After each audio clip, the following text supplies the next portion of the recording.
Hello friends, welcome into Seattle Seahawks Today. I am Tom Downey. Today's video is a look at some potential free agent targets at the pass rusher position. As Seattle moves to a more typical 3-4 front, I think this need is going to be bigger internally than maybe what I have viewed it as in the past, and in large part due to what they want to do on the edge. The 3-4 scheme is different, of course, than 4-3, even though you are in nickel more often than not. You want to have edge rushers who can drop into coverage.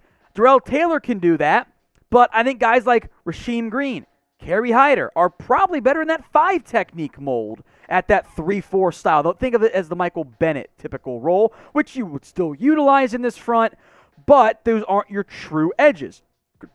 Carlos Dunlap, I think he's more of a 4-3. Maybe he's a rotational pass rusher for you. That will leave Benson Mayowa, Alton Robinson as your typical 3-4 stand-up edges, your Bruce Irvin types of players, that more Leo role they've had in the past. So I think for Seattle, finding another outside edge rusher is going to be a bigger priority than what I thought it was going to be when we first did my team needs list. So let's look at some potential targets. First up, the 2 star names. How about Chandler Jones of the Cardinals and Von Miller of the Rams? These guys will be expensive despite their age because they're really good at football and they're household names. And I don't know if they're going to break the $20 million mark, but the interest, the command in terms of the value is going to be there. Now, Jones had better sack numbers.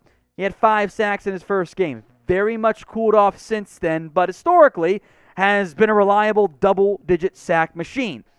I don't think I need to make much of a push to tell you guys about Von Miller. We know how good Von is. So if Seattle wants to break the bank on one of these 2 players, who would you rather it be? Type in CJ for Chandler Jones or VM for Von Miller. If they're going to add a star, who would you prefer it to be?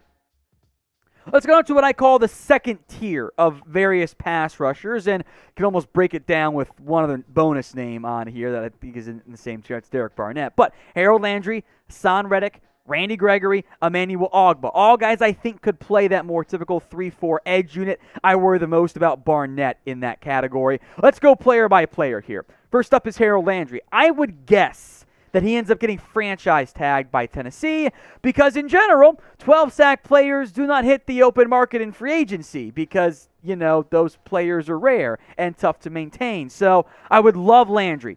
Not going to get my hopes up here. The dream realistic target, for me at least, is Haason Reddick. I said 12-sack players don't hit the open market, right? Those guys typically don't find their way into free agency because they're too valuable. Well, that is Haason Reddick, 12.5 in 2020 and 11.5 this past year. He is a consistent passer. He is small. He's listed at 6'1", 235. He's not built like your normal edge. That's why the Cardinals made him an off-ball linebacker for his first 3 years, put him back at edge, and boom, he blows up with immense production. I think he'd be a great addition for Seattle, a flawless fit for what I think they want to do at the position. So with those names in mind, we're going to spend more time on the 3 left on that second tier grouping and other names too. Name a pass rusher who you guys want to sign. This is the pinned comment on today's video, meaning if the ad break plays, take advantage of it. While it's playing, head down to the pinned comment and name a pass rusher you guys want to add at the edge rusher spot. Randy Gregory, next up. Remember, Aldon Smith was signed. He was supposed to be the extra true 3-4 edge. Ended up not working out because it's Aldon Smith. Randy Gregory, though, very different person, different player. And I think he's going to give the Cowboys a chance to match pretty much any offer that they want to give him. But maybe you make an offer if you're Seattle. Try and add him with a light wear and tear given his suspensions in the past. All right, time for the 2 other names in second tier. Emmanuel Ogbah can play that 3-4 edge rusher role. I would wonder if he's a bit better in the 4-3 style, but I think he'd still fit. And he's a good football player. Back-to-back years of very strong production. He's going to go for some money in free agency. Derek Barnett's an interesting name. Former first-round pick out of Tennessee, down year production-wise. As a former first-rounder, will have plenty of buzz around his name. So I like Barnett. I think he can fit to an extent that 3-4 scheme, but the Barnett compared to Ogba, compared to the other three guys, there's tier gaps in there for me. St. Patrick's Day is just around the corner, and just so happens that green looks great for Seahawks fans. It is, after all, a bit of a color for them, you could say. 25% off all St. Patrick's Day themed Seahawks gear at chatsports.com/Seahawks green. Both men's and women's gear is available, so don't delay. Go get 25% off right now before we actually get to St. Patrick's Day. If you're into fun socks, got those as well. I'll put the link in the comment section and in the description of today's video. It's chatsports.com/Seahawks green. Let's group these next two players together. That is Jadeveon Clowney and Jacob Martin. A bit of aka Jake Martin, a reunion options here for Seattle, given that both these players were once Seahawks. Martin, of course, was dealt as part of the deal that got Clowney, and now both are free agents. Now, Clowney has been better in the NFL, more productive, although I would argue Martin has flashed enough as a player still not yet 27 years old. He won't turn 27 until December. He'd be much cheaper than Clowney and could fit as that, backup edge rusher, then number 3 or maybe a low-end number 2. You could sign him for a fair deal and would not preclude you from still drafting an edge rusher early if there's one you fall in love with who's on the board at some point on day 2. So pick one to re-sign in a way. Do you want the big, expensive, splashy player in Jadeveon Clowney, or the more under-the-radar depth option to an extent in Jacob Martin? Type in JC for Clowney or JM for Jacob Martin.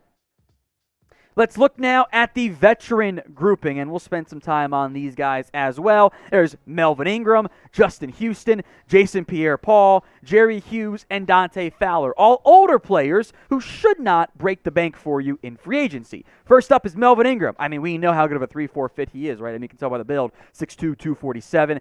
Much better after he made the move to KC than he was with Pittsburgh. He got more playing time. Playoff success was pretty solid. Ingram is not what he was in his prime. But as a veteran stopgap option, I think he's a great one. I put Ingram over Justin Houston, who we also know fits that 3-4 outside linebacker typical mold there. He is beginning to age. Both those players are. But at the right cost, 1 or 2 years, 3, 4, 5-ish maybe per year maximum, that I think makes a lot of sense for a team like Seattle, and you could still draft some more young guys as well. Now, once the Seahawks finally start making moves, we'll break it down for you. News, rumors, we got you guys covered. They will and have money to spend this year. So Seattle, as slow as things have been as of late, it's going to get fun here on Seattle Seahawks Today. So if you haven't already, hit that big red button and subscribe right now. Jason Pierre-Paul. Yeah, that's not the numbers you would have thought for JPP given his name recognition, right? He ain't the same guy he was in his prime, but he can still help you as a veteran pass rusher. Jerry Hughes, I don't know how much he's got left in the tank, to be honest. The age has begun to catch up with him, but as a veteran presence, as a leader, there could be some value there. And finally, Dante Fowler, who I believe we've mentioned before on the channel. Yes, we have. He got paid by the Falcons. It was a disaster. It did not go very well. So maybe he's a cheaper one-year guy. None of these veteran type of players preclude you from adding a bigger name that we mentioned earlier, or more cheap names, or even draft somebody as well. There are a lot of free agents, and we've gone through a pretty good amount, but I want you guys to name a dark horse option for me, a less known name that you would like to see the team add in the free agency market. All right, 5 more potential dark horse names here. Charles Harris of the Detroit Lions. Breakout year, former Atlanta Falcon. I think it's a bit of a flash in the pan, but he has 3-4 experience. Uchenna Nwosu, the edge rusher opposite Joey Bosa in L.A., has never lived up to the hopes and the hypes from that perspective, but cheap buy low deal. I'm interested there. Lorenzo Carter, flawless fit in that 3-4 scheme from the Giants this past year. Arden Key actually won a lot on the inside. His frame says 3-4 edge. His production, though, was actually better as a sub-package rusher. And then, I apologize if I mispronounced the name here, Ogbonnia Okoronkwo out of Oklahoma, producer Sam's boy, as I called him in the draft, OGOK, has been buried on the Rams depth chart. That's the type of intriguing buy low option that I actually think would make a lot of sense for Seattle. Shouldn't be expensive, but has flashed in a very small sample size in LA. If Seattle adds any of those guys or does anything else in the open market with free agency finally just around the corner, hit that big red button and subscribe because we'll break it down as soon as the news breaks.